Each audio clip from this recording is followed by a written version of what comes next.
Ooh, ooh, ooh. Check this out.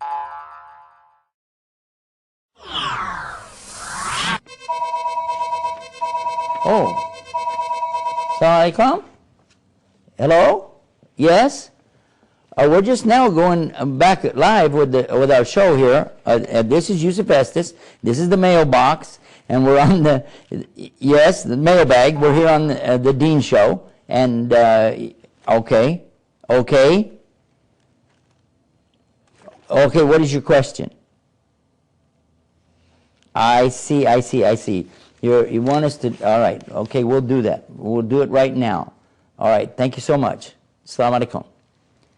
Okay, I had a letter here that was asking me a couple of questions, and I was making some notes about this regarding the women in Islam. Well, we've been talking about that. Earlier we spoke about the idea of more than one wife in Islam.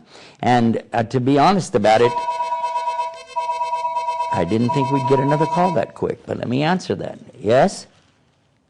Yes? Assalamu alaikum. Yes. You're calling live.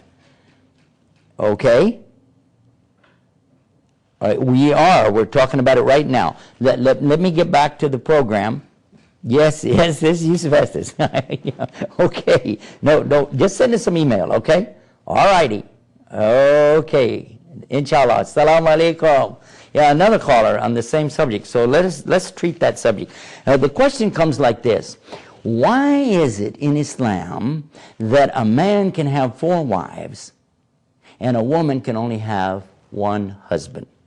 Well, this question came to me one time in the university. A great big woman came walking in there and she said, I want to know how come you Muslims can have 4 wives and a woman can only have 1 husband? I said, wow, this is very uncommon. Even throughout the entire population of all of the Muslim men in the world, you won't maybe find 1%, 2% that perhaps have multiple wives like this. But it is legal in Islam if they're a real wife and they're married. But still, how am I going to answer this big lady? How come you can have 4 wives, a woman can only have 1 husband? I said, ma'am, can I ask you a question? She said, yeah. I said, are you married? Yeah. So what? I said, okay, do you mind just for a minute? I want you to picture your husband. Why? I said, just think about him for a minute. Picture your husband in your mind. She said, okay. And she did. And then I said, now, you got him in your mind. He come home from work. He's sitting there in his favorite chair asking you to go get him something to drink. She said, yeah, you probably want a beer.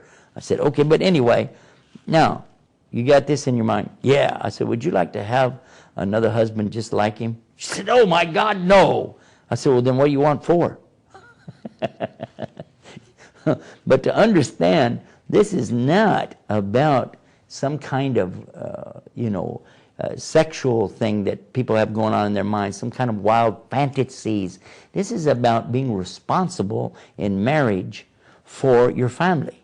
So if a man has more than 1 wife, he's responsible, fully responsible for the second wife, just like the first, to have a house, transportation, education, medical benefits, food, clothing, all the things that he has for one family, he must provide for the other. That's an order in Islam. Otherwise, you can only have 1 wife. And as I've already said, most Muslims don't.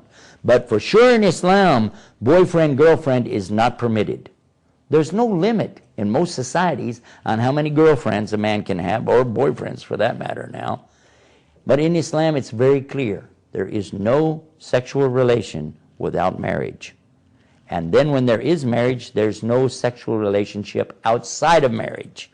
So this is one of the things that's key to understand.